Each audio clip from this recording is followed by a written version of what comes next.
We have a question right here. Yes, how has the national debt personally affected each of your lives? And if it hasn't, how can you honestly find a cure for the economic problems of the common people if you have no experience in what's ailing them? Well, I think the national debt affects everybody. Obviously, it has a lot to do with interest rates. It has. She's saying you personally. On a personal basis, how has it affected you? Has it affected you personally? Well, I'm sure it has. I love my grandchildren. I want to think that think that they're going to be able to afford an education. I think that that's an important part of being a parent. Maybe I won't get it wrong. Are you suggesting that if somebody has means, that the national debt doesn't affect them? Oh, what I'm saying I'm not sure I get it. Help me with the question, and I'll try to answer it. I've had friends that have been laid off from jobs. Yeah. I know people who cannot afford to pay the mortgage on their homes, their car payment. I have personal problems with the national debt. But how has it affected you? And if you have no experience in it, how can you help us if you don't know what we're feeling? I think she means more the recession, the economic problems today the country faces, rather than the deficit. You ought to be in the White House for a day and hear what I hear and see what I see and read the mail I read and touch the people that I touch from time to time. I was in the Lomax AME Church. It's a black church just outside of Washington, D.C.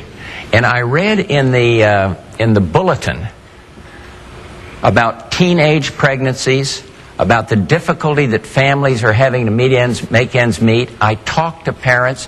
I mean, you got to care. Everybody cares if people aren't doing well. But I don't think it's fair to say you haven't had cancer, therefore you don't know what it's like. I don't think it's fair to say, whatever it is, if you haven't been hit by it personally, but everybody's affected by the debt.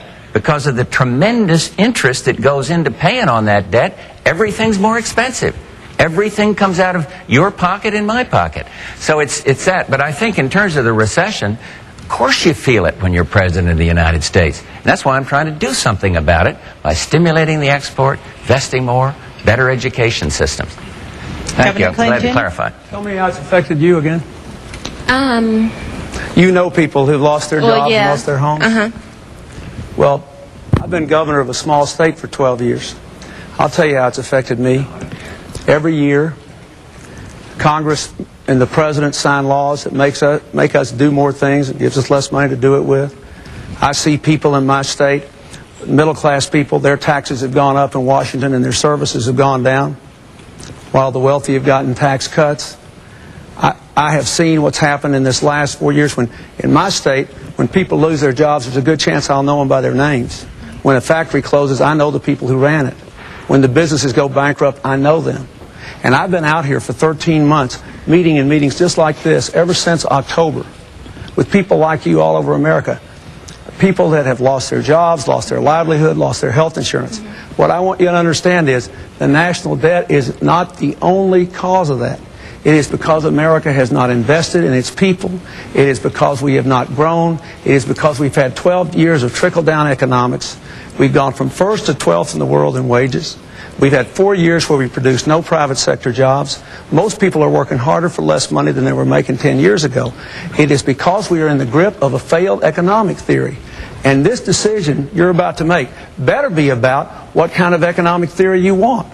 Not just people saying, I'm going to go fix it, but what are we going to do? What I think we have to do is invest in American jobs, American education, control American health care costs, and bring the American people together again.